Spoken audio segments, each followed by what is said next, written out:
the same way you deal with yourself shows how close you've actually become to that other person. We overlook our children's faults. Our children are perfect in our minds. Why? Because they're a part of us. That same kind of love we have to extend to other people. We have to be willing to overlook the ways that other people go. When these things begin to bother you, that shows you really don't love that person, or certainly don't love that person like yourself.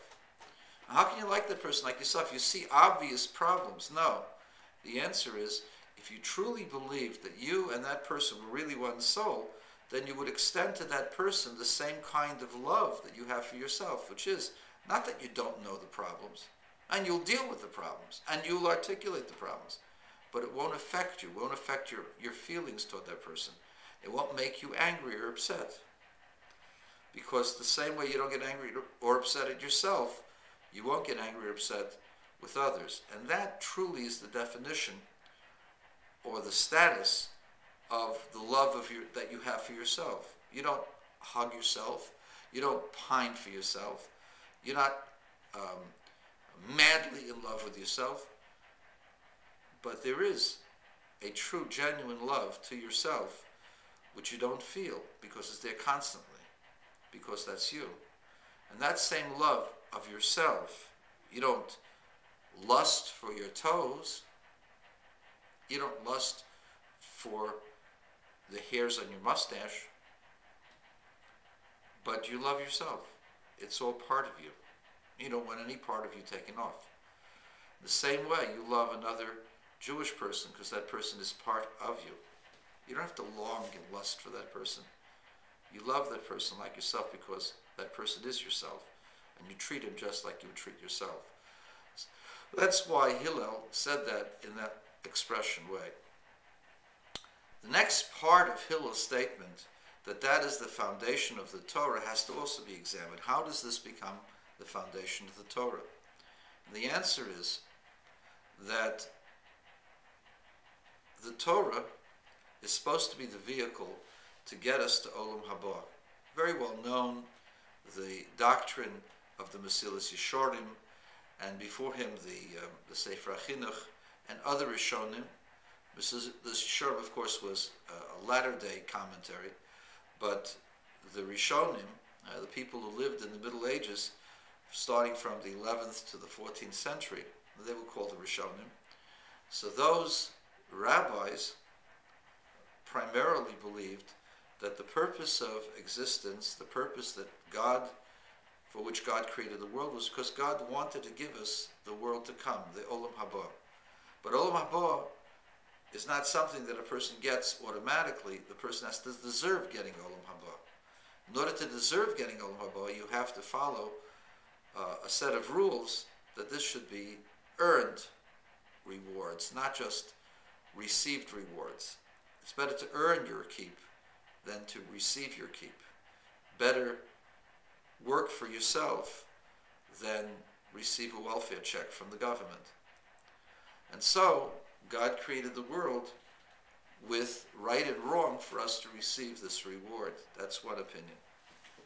Maimonides doesn't disagree with the idea of reward. Maimonides, and those who follow Maimonides, say that the purpose of the Torah is to elevate the psyche of the person, to make the person into focus only on the soul, which is the intellect, and to understand God and to be together with God vis-a-vis the intellect. Chassidus has the purpose as the fulfillment of God's desire to reside in the body, to reside down below in our physical bodies, in our physical world. That is the purpose of creation, so that we should be able to feel one with God in this world.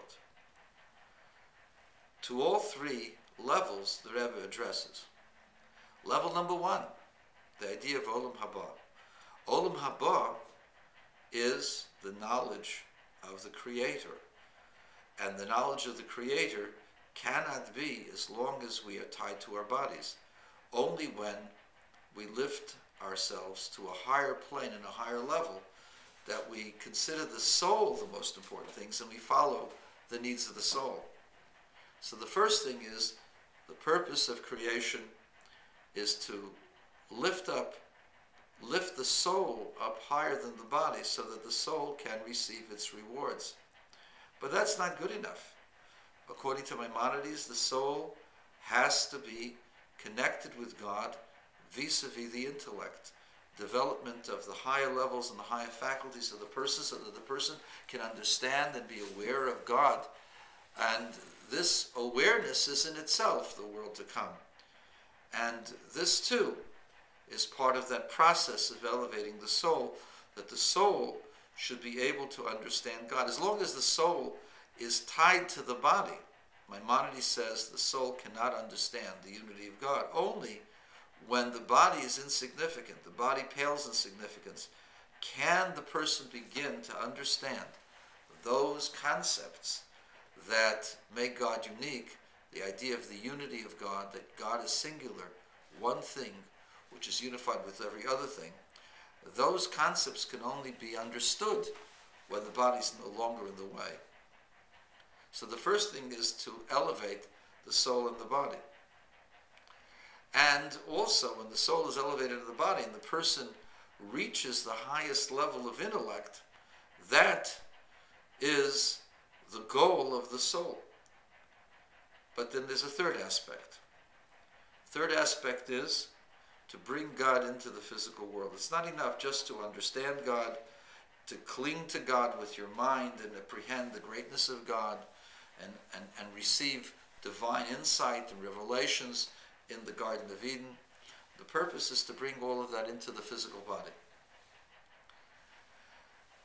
And to these three approaches, Ahavas Yisrael is paramount. Number one, when do you know that you've successfully elevated the soul and the body? When only the soul is important to you.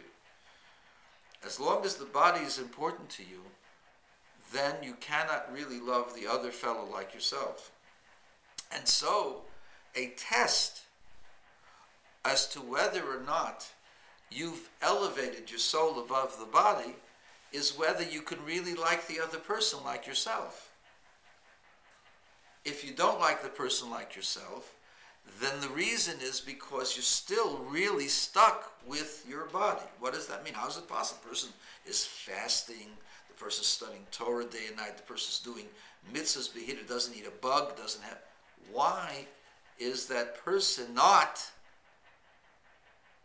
really above the body? The answer is because secretly the person wants the facts of the body, the elements of the body, wants wealth, wants power, wants desire.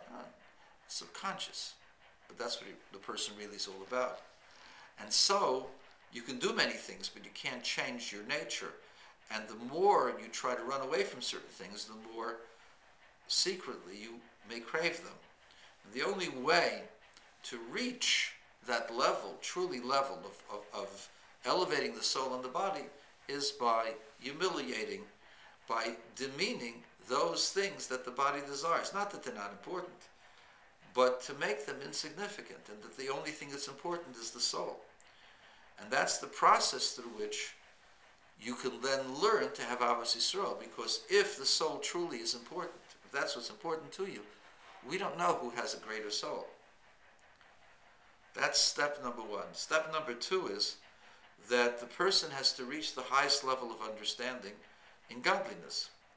And there are different levels to that. And the reason why there are different levels to that is because all of us have a role to play in God's world. We are together. We are one soul together, or one structure together. The purpose of that is to fulfill God's desire in the world. And God has chosen certain people to be brains, and certain people to be feet, and certain people to be hands. There's certain people who they have to be active in the community, certain people who have to be smart and intellectual and teach people, certain people who have to have a heart and to be giving and caring. Different people have different roles, and therefore there is no best Jew